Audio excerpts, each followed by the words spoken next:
ปรับดินปรับดอนในเพิ่นอยู่พี่น้องเอ้ยเข้าสู่โหมดช่วงที่2ช่วงบ่ายบัดนี้หลังจากที่ช่วงเช้าเพิ่นพักกินข้าวพักเที่ยงผ่านพ้นไปแล้วเรียบร้อยมาต่อกันช่วงบ่ายเนาะพี่น้องเนาะเฮาก็มาเบิ่งเพิ่นสิเอาต่อออกบัดนี้ว่าสิได้หรือบ่แต่ก็คือสิบ่ง่ายดอกเบิ่งนํกันพี่น้องเอ้ยมันยากนํตัวนี้แหละเพิ่นจังเอิ้นราคาแพงนี่เพราะปกติเนี่ยเพิ่นว่าเอาประมาณ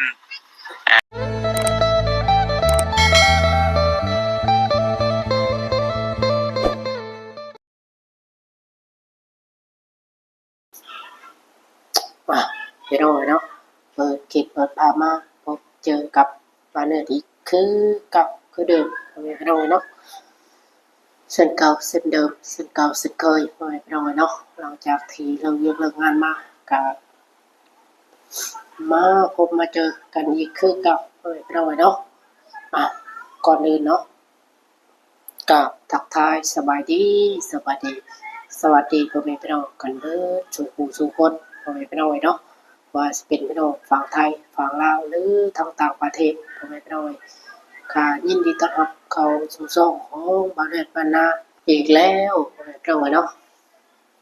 เน็ตไปได้พ่อแม่พี่น้องขอไปหลายๆเนาะกินน้ำก่อนพ่อแม่พี่น้อง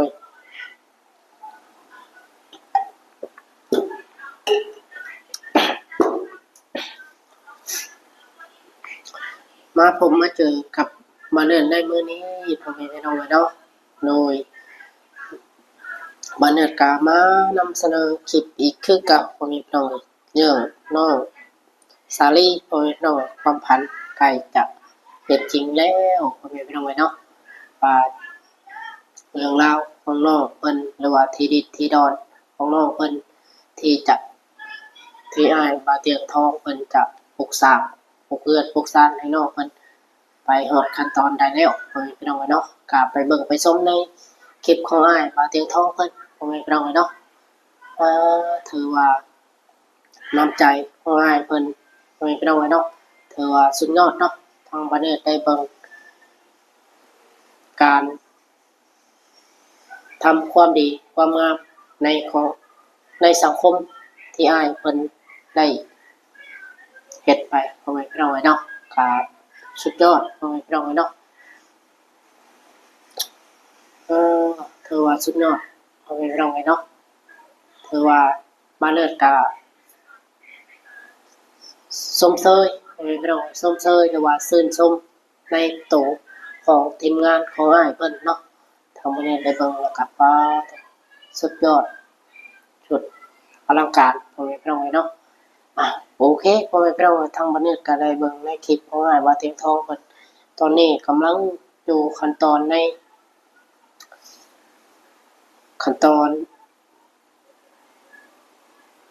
กำลังบุกเบิกพ่อแม่พี่น้องบุกเบิกที่ดินให้มันเพียงเนาะแล้วก็ตัดไม้ตัดตอกออกอะไรพ่อแม่พี่น้องเนาะที่มันเป็นเงาต้นไม้อะไรเนาะเพิ่นก็ได้เอาจักเอาหยังไป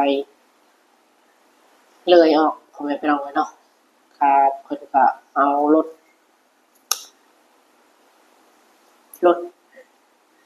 ฟอร์ดพ่อแม่พี่น้องเนาะทางบ้านเรือนเอิ้นได้ว่ารถฟอร์ดหรือว่ารถดุดเนาะเพิ่นก็ได้ดุดหรือว่าปรับไถก็ปรับที่ดีให้มันเพียงพ่อแม่พี่น้องแล้วเพิ่นก็สิปลูกเรือนปลูกซ่านให้น้องเพิ่นนั่นแหละพ่อแม่พี่น้องเนาะทางวันนี้ก็ได้เบิ่งแล้วป้าต่อมาดีมกดีใจน้ำน้องสาลีเพิ่นพ่อแม่พี่น้องเนาะที่มีผู้หลักผู้ใหญ่อินโดเมตตาสงสารน้องเพิ่นพ่อแม่พี่น้องทางวันนี้ก็ดีใจหลายๆพ่อแม่พี่น้องโอเคพ่อแม่พี่น้องเนาะก่อนไปรับไปชมก็อย่าลืมฝากกดไลค์กดแชร์กดติดตามเป็นกำลังใจให้บ่าวเนื้อเป็นคลิปต่อไปเด้อพ่อแม่พี่น้องเนาะที่สำคัญบ่าวเนื้อก็ต้องขอบคุณผู้หลักผู้ใหญ่ไม่ว่า FC ทุกท่านที่เข้ามาติดตามและรับชมนะครับเป็นกำลังใจให้บ่าวเนื้ออะไรพ่อแม่พี่น้องเนาะจังได๋ก็ไปเบิ่งไปชมในคลิปของอ้ายปาเตียงเพิ่นเลยพ่อแม่พี่น้องเนาะสุดยอดพ่อแม่พี่น้องเนาะสาลี ความพันใกล้จะเป็นจริงแล้วพี่น้องเนาะโดยนี่พี่น้องสุดยอดจัดหนักจัดเต็มทั้งทีมงานของอ้าย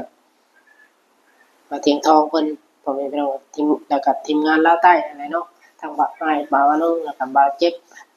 อ้ายบ่าวเจ็บแล้วก็ทางอ้ายบ่าวตูนพ่อแม่พี่น้องทางทีมงานลาวใต้เพิ่นนั่นแหละเนาะเพิ่นก็ซอยกันถือว่าบ่าวเนื้อได้เบิ่งกับชื่นชมพ่อแม่พี่น้องเนาะจังใดก็ไปเบิ่งไปชมนำกันที่สำคัญบ่าวเนื้อก็ต้องขออนุญาตเนาะเจ้าของคลิปก็คืออ้ายบ่าวเตียงทองเพิ่นเด้อเนาะถ้าเพิ่นได้เบิ่งได้ชมในคลิปนี้ก็ได้พ่อแม่พี่น้องเอ้ยเนาะไปพ่อแม่พี่น้องเอ้ยก็ไปเบิ่งไปชมนำกันเนาะสิ่งบ้านเนาะตอนนี้ปรับดินปรับดอนในเพิ่นอยู่พี่น้องเอ้ยเข้าสู่โหมดช่วงที่2ช่วงบ่ายบัดนี้หลังจากที่ช่วงเช้าเพิ่นพักกินข้าวพักเที่ยงผ่านพ้นไปแล้วเรียบร้อยมาต่อกันช่วงบ่ายเนาะพี่น้องเนาะเฮาก็มาเบิ่งเพิ่นสิเอาต่อออกบัดนี้ว่าสิได้หรือบ่แต่ก็คือสิบ่ง่ายดอกเบิ่งนํกันพี่น้องเอ้ยมันยากนำตัวนี้แหละเพิ่นจังเอิ้นราคาแพงนี่เพราะปกติเนี่ยเพิ่นว่าเอาประมาณ4-5 ล้านก็ได้หรือว่าประมาณ6-7,000 บาทเนี่ยนะพี่น้องเห็นเนาะแต่ว่าอันนี้มันโตมันใหญ่ว่าซั่นเพิ่นก็เลยเอาต่อรองเพิ่น6 ล้านห้าประมาณ10,000 บาทพี่น้องเอ้ยเนาะมันยากนำตัวนี้แหละเพราะเพิ่นสิอืดนะเฮ็ดเฮ็ดเฮ็ดเฮ็ดอ๋อ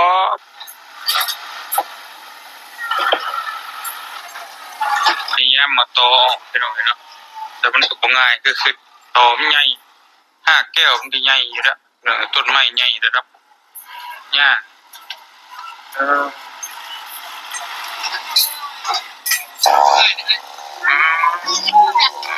ทีมงานลาวใต้เพิ่นก็ซอยๆกันเพิ่นพ่อแม่พี่น้องเอ้ยเนาะตัดบ่ได้ติเนี่ย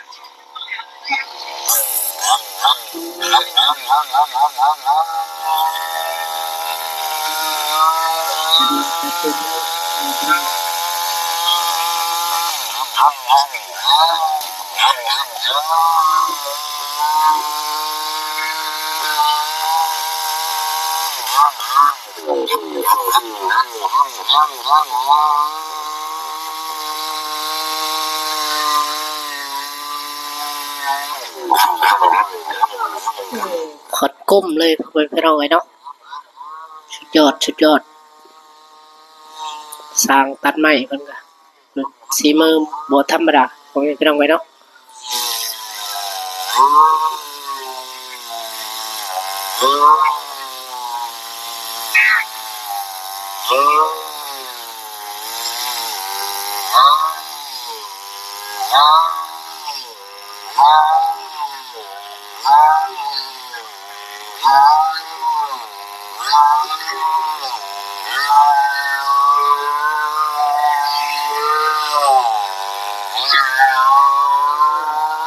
แน่นอนพ่อแม่พี่น้องเอ้ยเนาะ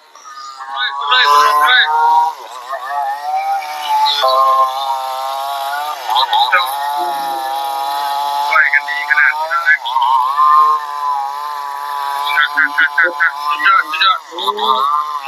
ช่วยกันดีครับขนาดบอก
แน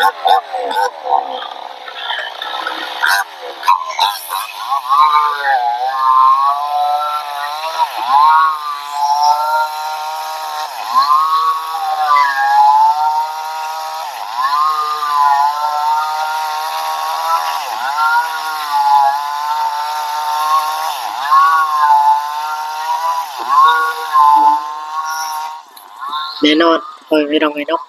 หมดคอนกลมเลยสุดยอดสุดยอดโอ้ยไม่ต้องไงทางทีมงาน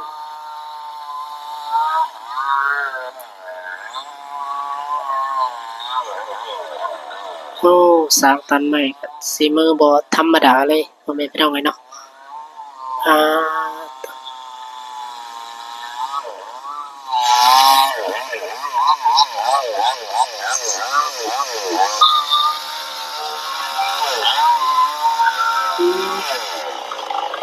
เยี่ยม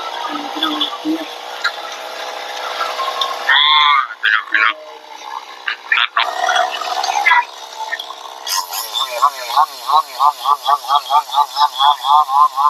ซอยกันดีขนาดพี่น้องสามัคคีขนาดเลยเนาะ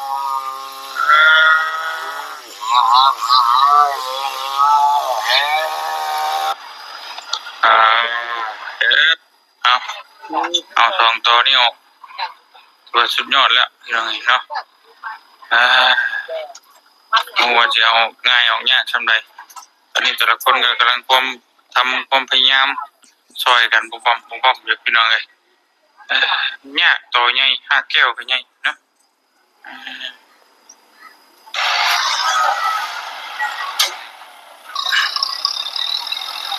พี่น้องเลยเนาะกำลังปรับดันลงไปเลยเอกเอ๊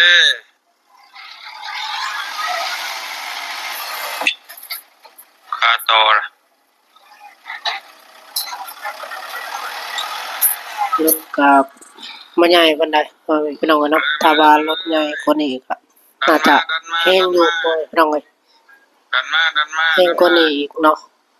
รถอันนี้รถแบบธรรมดารถสีห้ามๆนี่จังหน่อยพี่น้องเอ้ยตอนนี้ก็อยากคงสิอยากย่างๆนี่จังหน่อยเนาะเด็กคุดมาดันมาเลยโอเคตอนนี้มันสูงอีกพี่น้องเนาะถ้าจะดันลงพุ่งทางนี่มันเป็นบดมือกับบ่แล้วราคานี่ก็บ่ได้อีกพี่น้องมันดันมาทำใดทำหนึ่งก็ได้เฮ็ดโอ้เลยโอ้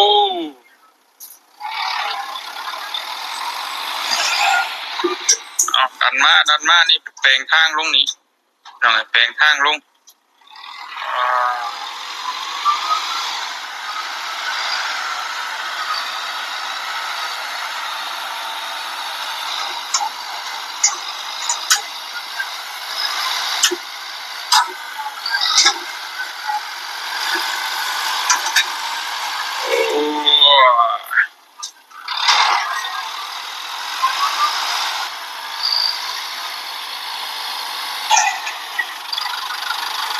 ลงไปเล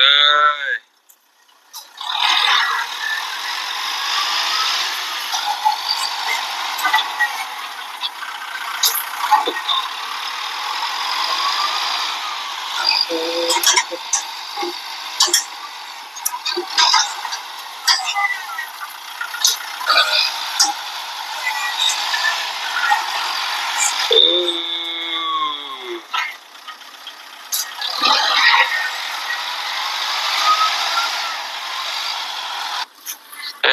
บ้านนะลองเบิ่งพี่น้องเลยดันออกได้บ่เนาะ ต่อมันแบบต่อมันหากอันนั้นพ่อแม่พี่น้องเนาะคงสิออกย่างแน่นอนนึงถ้าว่าต่อมันตัดแล้วมันอยู่ประมาณหลายปีน่าจะง่ายอยู่พ่อแม่พี่น้องเนาะถ้าว่ามันดอกมันหยังเนาะนี่ต่อแบบ มันยังดิบๆอยู่โอ้ยพี่น้องก็เลยเอาย่างไว้จังหน่อยตอมันใหญ่เนาะ โอ้โอ้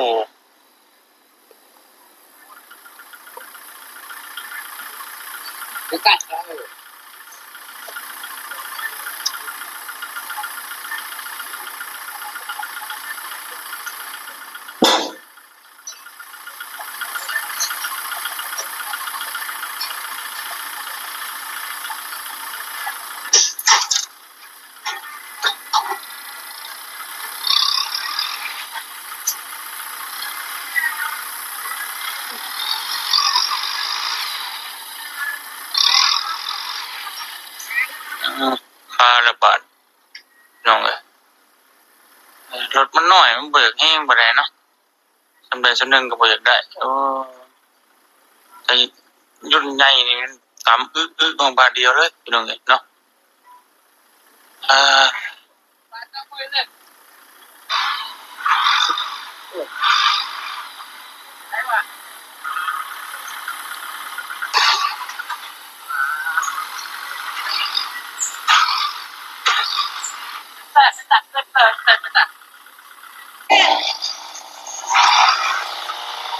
ลองเบิ่ง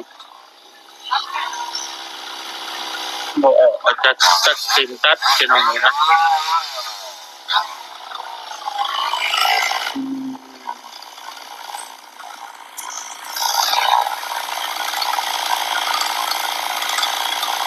รถมันน้อยมันก็เลยบ่ค่อยแห้งปานใดแห้งบ่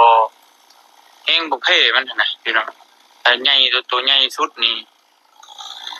คือสิฮักกว่าละบาดนี่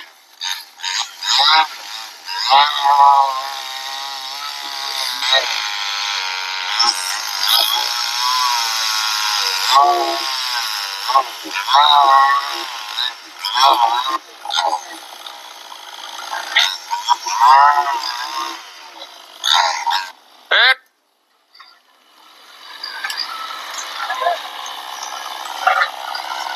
เลยไปเลยดันดัน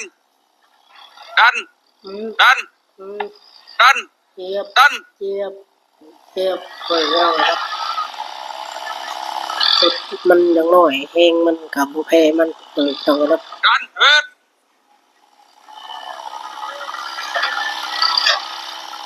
ดันโอ้ตบมือจำชัย มุ้ยไปตบมือโอ้ดันเลยดันเลยโอ้เก่งเก่งเก่งแน่นอนแน่นอน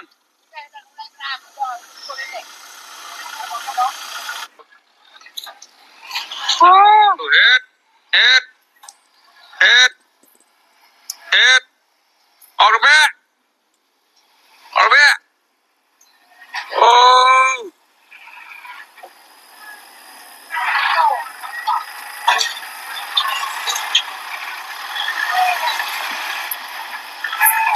ดัน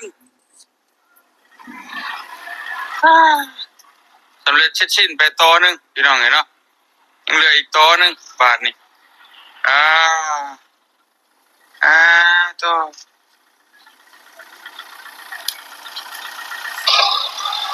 เออรถน้อยกันเองเติบพี่น้องเอ๋ยเนาะน้อยก็น้อยน้อยแกร่ง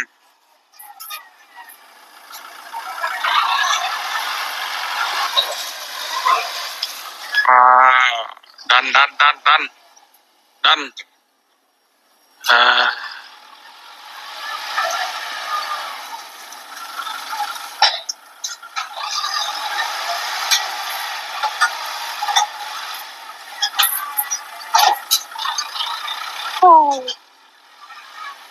ถอนหลักถอนโคตร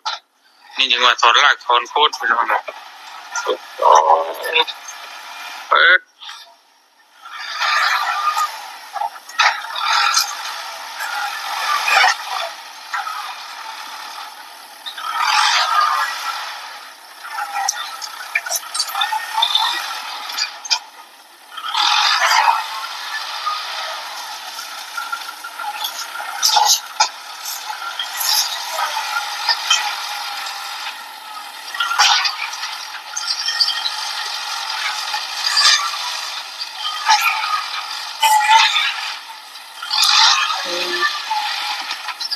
ลือด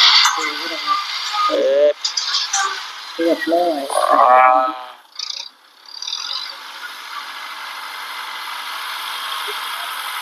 ดันเป็นดันบาน อ่ะโอเคพี่น้องเนาะต่อคือว่า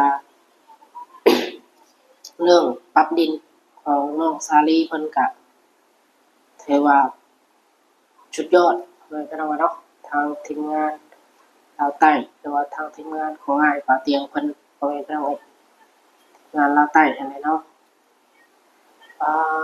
เพิ่นก็มีน้ำใจพี่น้อง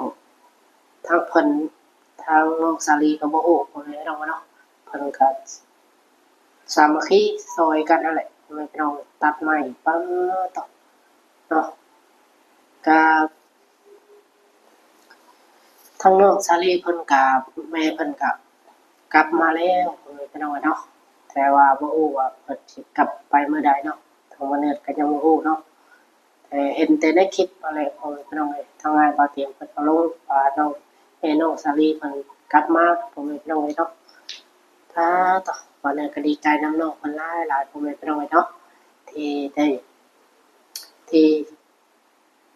แม่เพิ่นกลับมาหาพี่น้องเนาะอยู่กันแบบเป็นชุกพี่น้องแบบ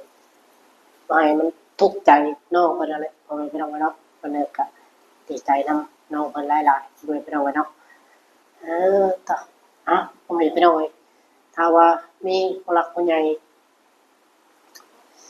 สนใจเป็นความคิดเห็นใดๆก็คอมเมนต์ใต้คลิปมาพี่น้องเนาะสำหรับคลิปนี้ก็บ่มีหยังหลายก็สิมีประมาณนี้พี่น้องเนาะไว้ไปต่อกันคลิปหน้าพี่น้องเนาะโดยนี่มาเนี่ยก็สิขอตัวลาจบคลิปเพียงเท่านี้เด้อพี่น้องเนาะโดยก็สิรับมานอนพี่น้องความมือมาเนี่ยก็สิสู่เวียกสู่งานคือเก่าพี่น้องสำหรับคลิปนี้ มันหนึ่งขอโทษขอไปหน่อยเนาะเป็นไอเนี่ย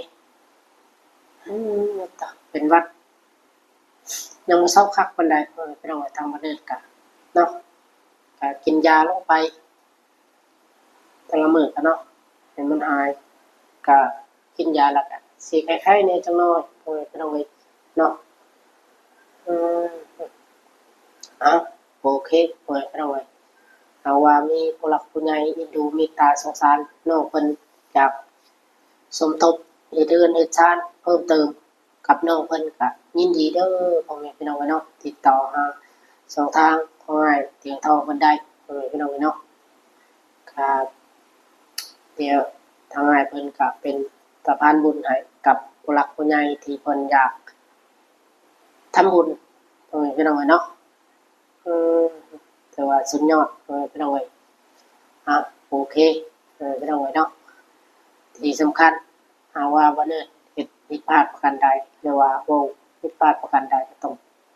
กราบขอโทษขออภัยเด้อพี่น้องเนาะโดยสำหรับคลิปนี้มาเนี่ยก็ขอตัวลาไปก่อนที่สำคัญมาเนี่ยก็ต้องขอบคุณ FC ที่ฮักแพงเบิดสู่ผู้สู่คนทุกท่านพี่น้องเนาะ ที่เข้ามาติดตามและรับชมพี่น้องเนาะที่เป็นกำลังใจให้บ่เนี่ยจนฮอดในมื้อนี้นั่นแหละพี่น้องเนาะแต่ว่าบ่เนี่ยก็สิพยายามลงคลิปไปเรื่อยๆให้พี่น้องเอาได้เบิ่งได้ชมพี่น้องเนาะสำหรับคลิปนี้บ่เนี่ยก็ขอกล่าวคำว่าสบายดีสบายดีสวัสดีพ่อแม่พี่น้องกันเบิดสองผู้สองคนพ่อแม่พี่น้องเนาะไว้พบเจอกันคลิปหน้าพ่อแม่พี่น้องสำหรับคลิปนี้ก็ขอตัวลาไปก่อนพ่อแม่พี่น้องเนาะโดยบ๊ายบายพ่อแม่พี่น้อง